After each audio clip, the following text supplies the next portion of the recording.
Every time we paint, we are attempting to bring our 3D world into the 2D space, which is paper.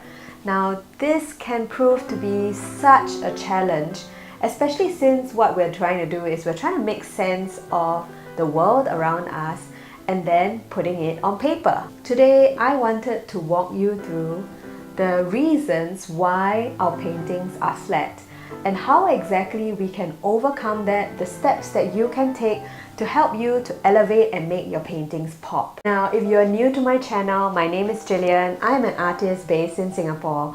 I have a passion in helping people to not just learn about watercolor techniques, how to paint various flowers, but I also want to help you to think about your internal processes, roadblocks, and struggles that might be hindering you from reaching your full creative potential. In this video, we are going to be exploring the reasons why your paintings are flat and how exactly we are going to overcome that with some of these small little quick tips. And some of these tips are really techniques that you have in your belt. So I can't wait to dive in.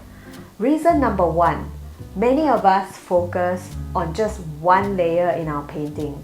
When I first started watercolor, I painted everything in one layer, and I would think that that one layer is done. I was focusing on just having a lot of blends and bleeds, and I did not think about considering doing wet in dry on top of my existing dry painting. This was so intimidating because so much of me felt like by adding a second layer, there was a chance that I was going to be botching the first layer, or there was a chance that I was going to be ruining it. Now the thing is, if you're only going to be painting in one layer, you're not going to be able to capture the entire dimension of your floral. Depending on the style that you are painting in one layer is only going to be capturing just the roadmap of what exactly you're hoping to achieve. Now, when you add more layers into your painting, you are not only creating depth, you're also adding in more color values, which is the entire way of creating more paintings that pop. And what we mean by color values is understanding light and shadow, understanding where your subject gets light and where the shadows are casted, because this is going to give the dimension of your paintings. Now, the problem with painting with just one layer is that we are going to put a lot of pressure on ourselves. It's already so much pressure putting paint to paper, especially when you're looking at a blank sheet of paper and you have no clue how to start, where to start, and then having to rely on that one single layer can feel like a lot of pressure. So I would recommend, instead of focusing on one layer, use that first layer as a roadmap to block out the big shapes in your painting, whether it is floral direction, whether it's leaves and foliage. And I feel like when you are a lot more splashy with your first layer, this gives you the chance to loosen up. It also gives you the opportunity to figure out blends and bleeds as it goes in that first layer. Now, I have to tell you, every time when I paint, the first flower that I paint in my painting, in my mind, it's always the focal flower. And the thing is, it always ends up being the most overworked flower and the ugliest flower. And why is that? That's because it's the first flower. The first flower is often the one where we overthink things, we haven't really gotten into flow, our muscles are not really churning up yet, and we're not so warmed up, and as a result, it tends to be the overworked flower. Speaking of overworking, this brings me to point number two. Sometimes we use a lot of colors to compensate for depth. And what I mean by that is that when we over-rely on the use of colors to try and represent depth, shadow, and light, it can be very confusing for the viewer. Now let me give you some context. We can't really use yellow color to signify light, even though it is a very warm color and often related to light. And we can't represent blue as a color that is for shadows. And the thing is, when you're using colors to represent light and shadow and you rely on using a variety of colors instead of color values, what happens is that you might create a painting that is very muddy. And not just that, visually it can be very confusing for the viewer because they are not able to see where to focus on. Now, a great painting is one where you can see and identify where exactly the focal point is based on the colors, the contrast, and all of that coming together in a composition to help the painting or the focal point to stand out. And this is often done by using color values. Now, color values is technically using one color to paint rather than multiple colors to paint. And if you think about it, many of us, when we are painting one flower, you technically don't need to use more than 2 to 3 colors to paint that flower, because you are going to be focusing on certain things like the stamen. Maybe the stamen might be yellow and the rest of the petals might be pink or blue or red. And depending on what the color of the petals is and the stamens, these are going to be the colors that you're going to be focusing on. And in order to change the values, you're literally just going to be adding water and changing the consistency of paint on your brush to create different color values. Now, I know that it can be really intimidating to just use one color to paint, or even to not rely on colors, especially if you have been relying on colors a lot, because when I first started, this was something that I did so much.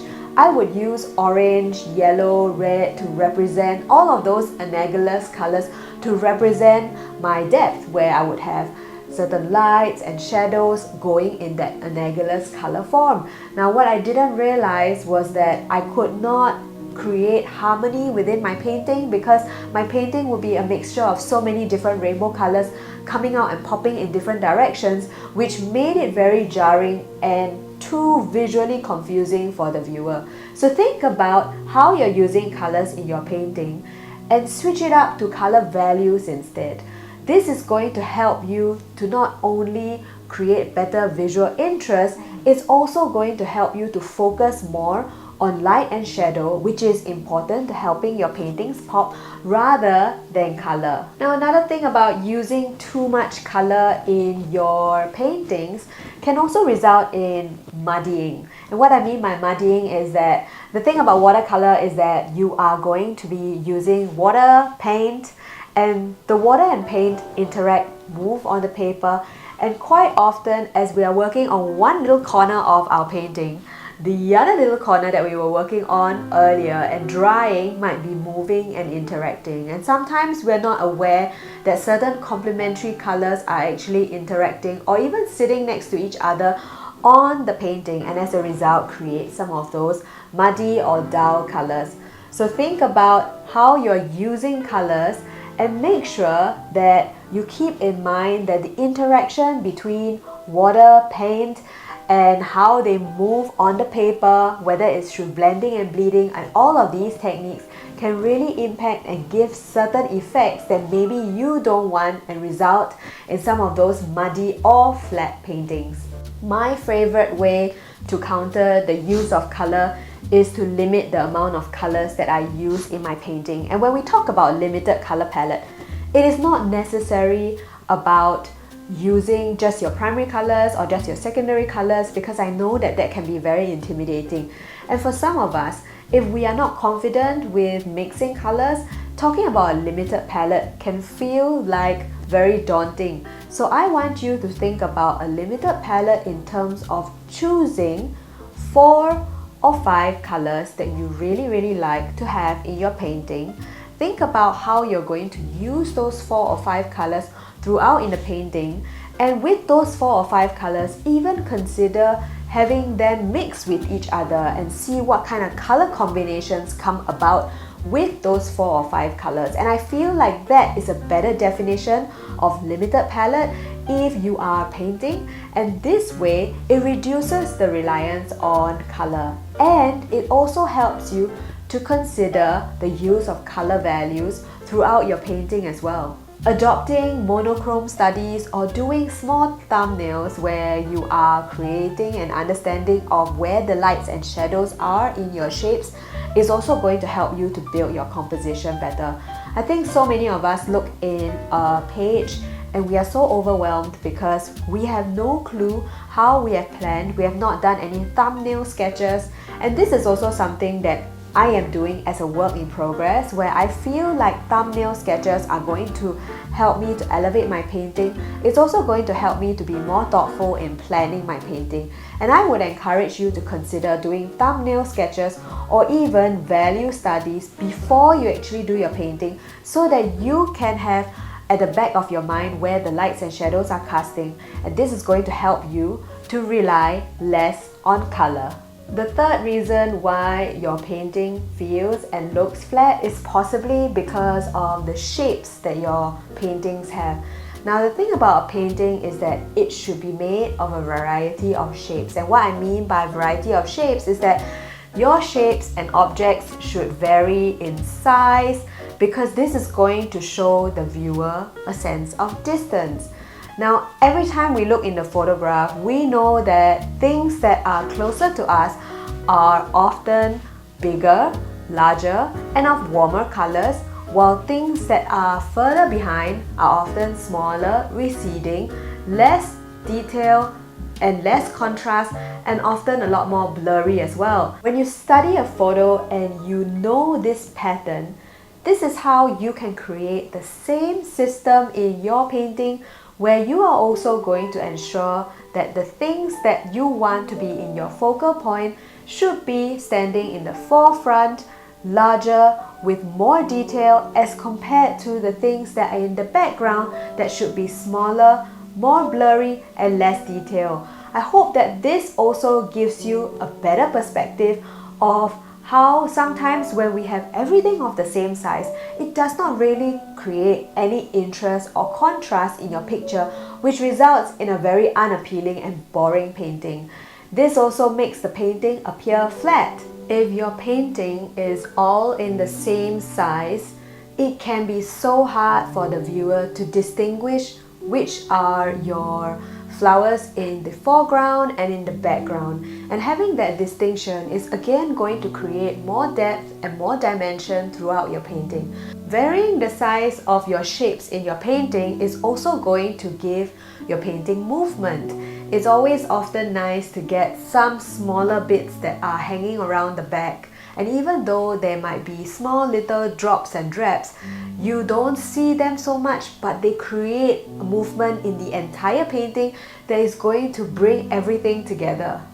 So one quick tip that I have with regard to size is for you to start considering playing around with the shapes in your painting. Draw them out as big shapes with a pencil or a color pencil, if you like, on your paper, and experiment with the position and where you want to place them before you actually do paintings. This is also related to the thumbnail that I mentioned before that you can try doing before you paint, because this is going to also help you to plan better, so that when you actually look at a blank sheet of paper, it does not feel as intimidating. My last point when it comes to helping your paintings to pop is going to be all about understanding the possibilities that watercolor can do for you.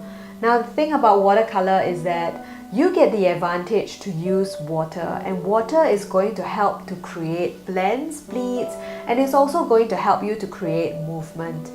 At the same time, one thing that many people forget is that water is also going to help you to contribute to creating hard edges and soft edges, so you can have a variety of edges depending on the effect that you choose or the technique that you use in watercolor. Having a great foundation in watercolor is so important, because it's beyond understanding what wet in wet is or what wet in dry is. It's about knowing when exactly to apply each technique for you to create a painting that you want, whether it's in a distance or whether it's a focal point. So understanding your techniques and knowing how to mix and match and plan is going to help you to create paintings that pop as well. Now, I have one big recommendation for you with regard to creating paintings that pop. You would want to try painting in monochrome. And earlier I mentioned about painting in one color. Painting in monochrome was a challenge that I had given to myself, and I have to say that ever since I tried painting in monochrome for a week, I noticed how my eye had developed a better idea or a keener sense of identifying light and shadow. I also learned to balance my paint consistency in my brush. I also learned to understand how to control water on my paper. I also got to understand how exactly to build my layers. There's so many different skills that you can learn from painting in monochrome, and I don't want you to miss out on that, because watercolor is such a beautiful medium where you get to use the transparency, where you get to use water, and you get the variation of edges all created because of water. So try out doing monochrome paintings, because monochrome paintings is going to help to elevate your work when you understand how exactly to use just color values rather than color. Now, the thing about monochrome paintings that is great is also that it reduces the distraction of color. Now, I am so guilty of that because I love color so much, and having a palette that is filled with various colors, one thing is so overwhelming is that you don't know which ones to choose, which ones go together, and we can't use exactly every single color in our palette. So this is where it's important for you to focus on one color, and it also takes away that pressure again. So not painting in one layer and painting in multiple layers. Understanding which kind of techniques you want to use depending on the effects that you want. At the same time, starting to zoom in and focus on trying to get your dark tones, your mid-tones, and your light tones are really going to help you to understand how values, shadows, and light work in your painting. Let me just say that painting in monochrome is so helpful as an exercise to help you to create an illusion of depth. Now, things like creating highlights, leaving out the white pockets on your paper, planning where exactly you want more contrast versus lighter colors, all of this is going to be put together to create a painting that pops. This is why I have created the workshop called From Flat to Fabulous, which is a workshop to help you to master the art of layering through understanding the various techniques that you can use in watercolor to help you to create the effects that you want and bring up depth and dimension from the 3D world into our 2D space. Now, this workshop is not just if you are struggling to create paintings that come to life, but also if you find that you're struggling with getting past your ugly beginning. And I've been there, where I feel like I've depended all of my efforts on the first layer and I can't get past that stage where I feel like there's something lacking, but I'm not sure exactly how to get past it. Now, the ugly beginning is so crucial because so many of us actually stop painting before actually pushing past it. And this is where I'm hoping that with the techniques that I'm going to be showing to you and how exactly to apply them, you are going to be able to create a painting with just one color and at the same time understand the relationship with color, with value. This is also going to help you to understand how best to compose your picture so that you will be able to apply the various watercolor techniques in a more intentional fashion. If you have stayed to the end of this video, once again, thank you so much for being here with me. I enjoyed having this conversation with you, and I hope that you have taken away one or two nuggets that are going to help you with your practice. Now, today I've shared quite a number of things, and it's important for you to feel like you want to apply just one or two things to your practice rather than taking everything and trying everything out. This is so that you don't overwhelm your practice and you also work at your own pace. Take your time, because I feel like with every craft, it always takes time to grow. I hope that this video is something that you can return to anytime. Like with every video, like, comment and subscribe if you haven't, because this is going to help the algorithm push this video out to people who, like you, need it. I can't wait to see you again. I'll see you in the next video.